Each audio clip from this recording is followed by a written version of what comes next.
¿Qué pretende ser Conversaciones Alimentarias? Pretende ser un espacio en el que hablaremos sobre la gestión correcta de la mesa alimentaria, sobre los mitos y verdades de los alimentos y sobre todo sobre la compra inteligente de alimentos. ¿Y a quién va dirigido? Pues a ti consumidor, y también a los profesionales del sector y a los directivos y gerentes de empresa o industria alimentaria. En resumen, pretende ser un canal de comunicación sencillo y comprensible, a la vez que ameno. Y en esta aventura me acompaña una experta en comunicación, Beatriz García Cibreiro, que también es gerente de su propia empresa, Comunicarte. ¡Empezamos!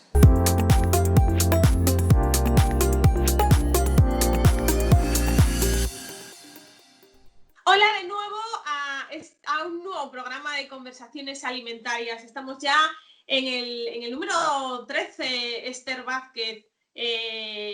Bienvenida de nuevo a este Conversaciones Alimentarias número 13. Un placer. Empezamos con nuestro primer tema. En este caso, como consumidora, tengo visto que los alimentos sin gluten a veces nos encontramos dos modalidades. Por un lado, productos que ponen la palabra sin gluten, y en otros he visto como un sello que tiene una espiga y una barra y que también se supone que es sin gluten. ¿Nos puedes aclarar cuál es la diferencia? A ver, Sí. Con esto del sin gluten hubo un momento que hubo un desmadre. ¿Te acuerdas un programa que hablamos de la moda del sin? Bueno, pues hubo tanto desmadre que hubo que recurrir a la legislación y volver a recordar que no se puede inducir error al consumidor, insinuando que un alimento tiene una característica especial que tienen todos los de su misma categoría. Es que yo he visto etiquetadas berenjenas sin gluten. Por tanto, eso ya no lo verás.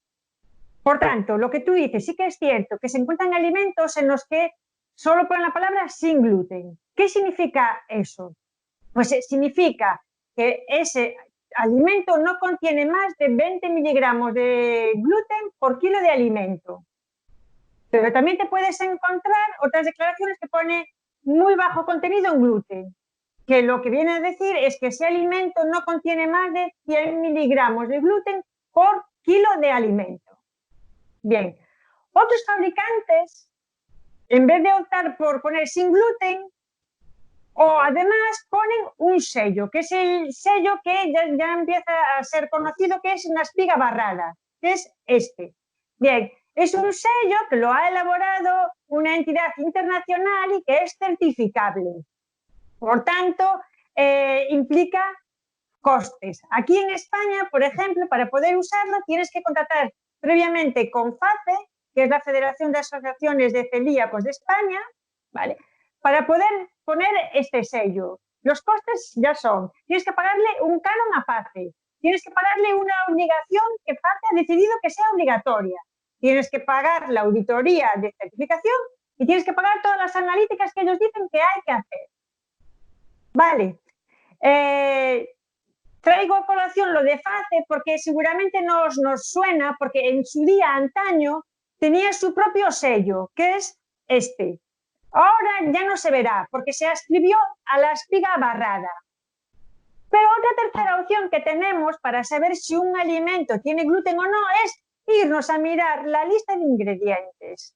El fabricante está obligado por ley a indicar si tiene gluten o el cereal que lleva gluten, por ley. Claro, pero aquí los que no somos entendidos en la materia, igual no tenemos claro cuáles son todos esos cereales que llevan gluten o que no llevan gluten. Eso es cierto, es un error muy general asociar el gluten a todas las harinas, pero ten por seguro que un celíaco lo sabe bien. Pero los cereales que llevan gluten son trigo y todos sus derivados, centeno, cebada y tengo que decir, muy a mi pesar, la avena. ¿Y por qué muy a mi pesar?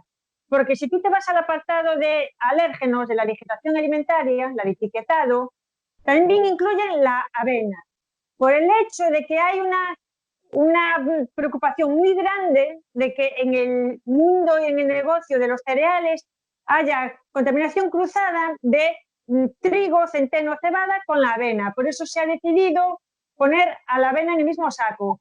Pero realmente la avena no tiene gluten. La verdad es que el tema de los alimentos sin gluten tiene mucha miga, nunca mejor dicho. A mí me gustaría saber un poco cuál es ya tu opinión con respecto a este tema. Pues mira, tanta amiga tienen que te voy a enseñar otro sello. Este, que también se lo ha elaborado FACE y que sería para la restauración, o sea, para los restaurantes. ¿Qué opinión me merece? Pues cada uno es libre de hacer lo que quiera y si eso va a suponer un beneficio para su negocio. Lo que te puedo decir es que se puede tener una perfecta gestión del gluten sin ninguno de estos sellos ni ninguna de estas participaciones por estas entidades. Pues mira, más información que nos llevamos sin el gluten. Cambiamos un poco de tema y volvemos a algo que hablamos, creo que fue en el primer programa, que era sobre la profesionalización del sector y de la industria alimentaria. Y hoy vamos a hablar de los sistemas de gestión de calidad alimentaria. ¿Qué supone para una empresa implantar un sistema de gestión de calidad alimentaria? Rebobinando un poco y para meternos en el tema, los sistemas de gestión de seguridad alimentaria hay varios internacionalmente, pero hay tres que ciertamente son los más conocidos. Es la BRC, la British Retail Consortium, la IFS, el International Food Standard, y la Food Safety System Certification 22000, lo que se comúnmente llaman la ISO 22000. Vale, entonces, no cabe duda que tener este sistema de gestión de la calidad y seguridad alimentaria te reporta unas mayores garantías de seguridad alimentaria. También hemos dicho en otros programas que el core, el núcleo de todos estos sistemas, cómo no, es la legislación y cómo no es el APPCC, el análisis de peligros y puntos críticos de control. Bien, pues te puedo decir, ya no es una anécdota, en el 100% de los casos, en las empresas en las que implanto cualquiera de estas normas, el APPCC, los planes de prerequisitos y la trazabilidad que sirven para pasar las inspecciones de sanidad durante muchos años, no sirven para pasar la certificación de estas normas. ¿Por qué? Porque llevan todo a un nivel de exigencia más alto. Aparte de esto, de mayores garantías sanitarias, lo que te ofrece estos sistemas de gestión, pues te encamina un poco más a la profesionalización de la gestión. ¿Por qué? Porque te obliga a documentar y procedimentar ciertos procesos.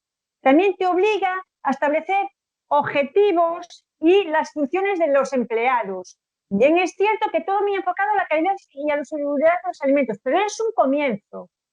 Luego, también te obliga a tener un plan Food Defense, a un plan para evitar el fraude alimentario, un plan de gestión de crisis por si tienes que retirar el alimento, con lo cual ya es una ventaja que tienes sobre otras empresas que no lo tienen implantado. Y también te obliga a que tus empleados tengan formación específica en seguridad y calidad alimentaria. Y vuelvo a lo mismo, aunque es específica, ya es un comienzo. Entonces, estas son algunas de las cosas por las que sí que aportan beneficios a las empresas. Es que por todo lo que nos estás contando, yo veo que son todos beneficios. No sé si hay una parte no tan beneficiosa, si tiene algún inconveniente este tipo de sistemas de gestión. A ver, pues los inconvenientes. Podemos llamarle todo lo que supone hacer una inversión o inconvenientes si lo haces mal. Quiero decir, todo lo que supone una inversión y haciéndolo bien desde el principio, ¿vale? Pues los gastos que son, pues que tienes a un personal que le tiene que dedicar tiempo a implantar esta norma, ¿vale? Si tienes de tu propio personal. Eso es un esfuerzo económico, ¿vale? Y normalmente, cuando eliges esta opción, el proceso de implantación suele ser más lento. Puedes optar por contratar a alguien externo, un esfuerzo económico. Normalmente, el proceso de implantación suele ser más rápido. Luego vas a tener gastos adicionales para implantar esa norma, los vas a tener sí o sí. Vas a tener gastos recurrentes, frecuentes de auditorías internas que te obliga a hacer la norma, más los gastos recurrentes de las auditorías de certificación que te que te supone esta norma. Bien, yo lo veo como una inversión, porque si bien es cierto que al comienzo es un esfuerzo grande, una vez que alcanzas, digamos, una velocidad de crucero para mantener este sistema vivo y actualizado, es llevadero. Otra cosa es hacerlo mal desde el principio. ¿Y a qué me refiero con esto? Hacerlo mal desde el principio es, por ejemplo, elegir una norma que no era la adecuada realmente. Esto pasó mucho con la ISO 22000. Las empresas que en sus momentos tempranos, cuando salió la norma, implantaron esa norma, luego se dieron cuenta de que no estaba reconocida por las entidades internacionales y mucho menos por las empresas. Luego, cuando optas certificarte, cuando realmente no lo necesitabas. Si tú vas al mercado con tus propios productos de tu propia marca, no necesitas estas normas. Y otro inconveniente sería si contratas a un profesional que no es experto en la materia. Esto se suele traducir en que va a haber más papeleo, te va a crear más burocracia, te va a crear más costes de los que ya hay de por sí y posiblemente va a duplicar tareas en esa empresa. Claro, con respecto a esto, si yo tengo una empresa alimentaria y quiero implantar una de estas normas, ¿tú qué me aconsejarías a mí como empresaria?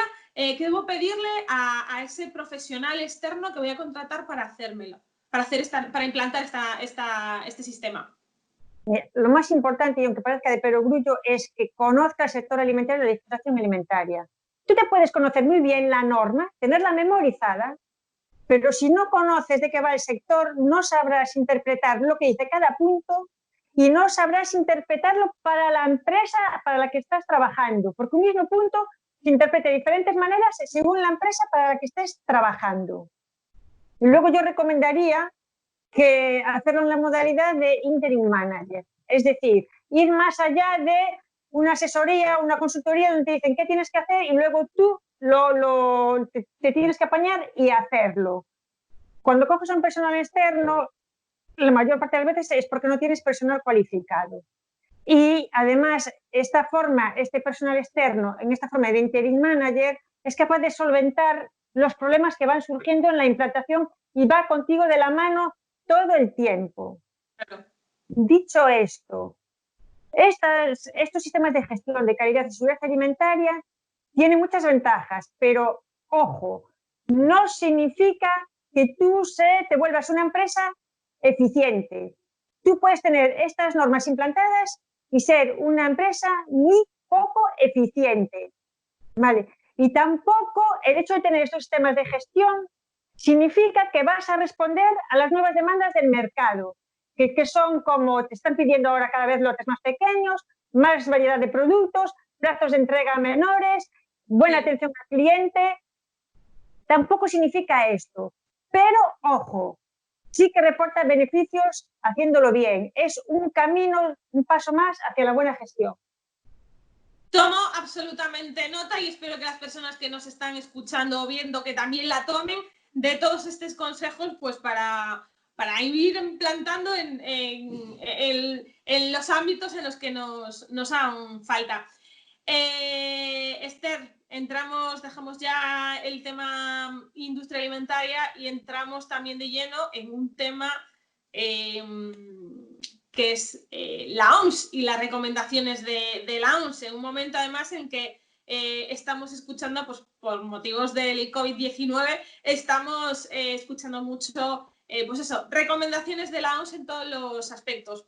Pero hoy nos vamos a centrar en las que hacen con respecto, bueno, creo que han hecho varios estudios en los que asocian el consumo de carne roja y de carne procesada con riesgos de padecer pues, distintos tipos de cáncer.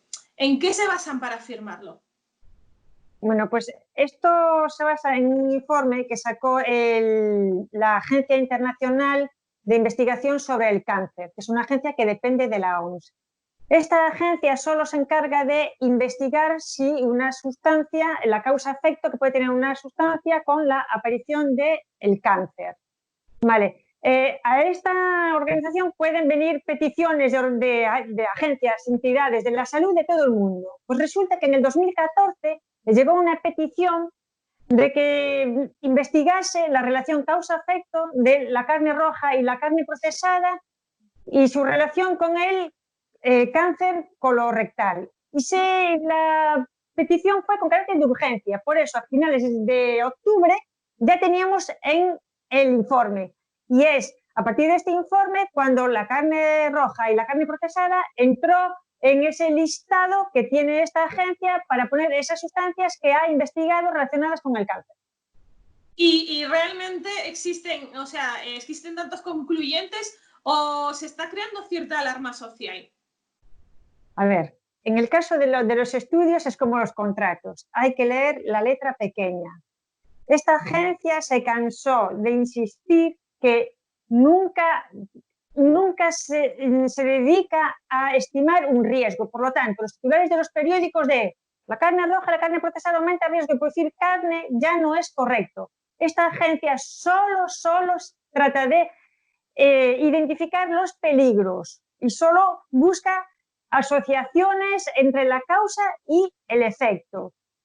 Vale, primero. Luego, el hecho de estar en uno de estos grupos, ¿vale? Tenemos que saber cómo funcionan estos grupos. La agencia clasifica todas las sustancias que pasaron por ella, que ha investigado, ¿vale?, en 4 grupos, basándose en la intensidad de la evidencia científica que ha encontrado de causa-efecto para producir cáncer. Mira, en el grupo 1 están aquellas sustancias a las que se le dio una evidencia científica muy fuerte y sí son concluyentes, son sustancias cancerígenas para el hombre. En el grupo 2, la evidencia científica es limitada. Vale, por tanto, no se dice que son sustancias que probablemente o posiblemente pueden causar cáncer, pero no son concluyentes. En el grupo 3 están aquellas sustancias cuyos estudios pues son inclasificables, porque eran estudios que ellos mismos admiten que podían tener sesgos, llevar a confusión y que los resultados estadísticos no eran válidos. Y en el grupo 4 están esas sustancias que probablemente no causan cáncer. Entonces, este informe dijo, la carne procesada está en el grupo 1, sí, es cancerígeno, y la carne roja está en el grupo 2, probablemente es cancerígeno. Vale. Y el estar en el grupo 1, pues no significa que tenga más riesgo de producir cáncer. Y te lo voy a explicar. O por lo menos vamos a reflexionar un poco con esto. En el grupo 1 está también el tabaco. Las cifras son las siguientes.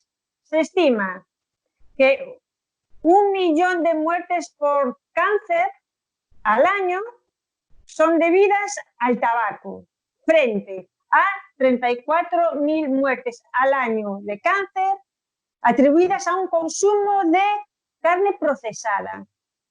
Entonces ya vemos que es distinto. Luego ahora tú me preguntas, o le preguntas a la gente que hizo este estudio, bueno, pues entonces dime cuáles son las cantidades seguras de la cantidad de carne que debo de comer para no estar en riesgo. No hay respuesta. Y es normal, porque estos estudios los han hecho con casos de todo el mundo, con casos de países donde el consumo por persona y por día es muy alto.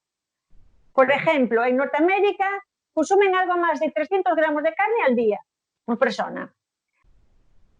Y casos donde el consumo de carne es muy bajo. Por ejemplo, en Asia es poco más que 80 gramos. En Europa un promedio son unos 200 gramos. Con esa diversidad no son capaces de poder resolver esa pregunta de qué cantidad de carne es segura. Y por otro lado, este estudio se centró sobre todo en el cáncer colorectal. Claro, es que al final toda esta información que nos estás dando y ya como consumidores vemos que los medios de comunicación y de vez en cuando salen estudios que dicen eso, que asocian productos con posibles enfermedades, yo creo que llega un momento en el que inevitablemente y al no disponer de toda la información o no de la información real nos estamos creando unas pues igual incluso nos emparanoiamos con algunos temas que oye, que igual no son tan graves como realmente nos lo están contando. Y esta ya es la última pregunta que te voy a hacer sobre este tema en el programa de hoy, porque seguramente retomemos algo similar más adelante. ¿Tenemos que hacer caso a todas estas informaciones y estudios que nos hacen o realmente podemos estar tranquilos aquí? Mira, respecto a este estudio que salió en el 2015, mira, ya en el 2002 la OMS recomendaba reducir el consumo de carne procesada para disminuir el riesgo de cáncer colorectal. Desde hace muchísimos años ya muchas entidades de la salud están recomendando disminuir el consumo de carne, pero ya no por el riesgo de padecer cáncer, sino por el riesgo de padecer otras enfermedades como la diabetes o enfermedades coronarias.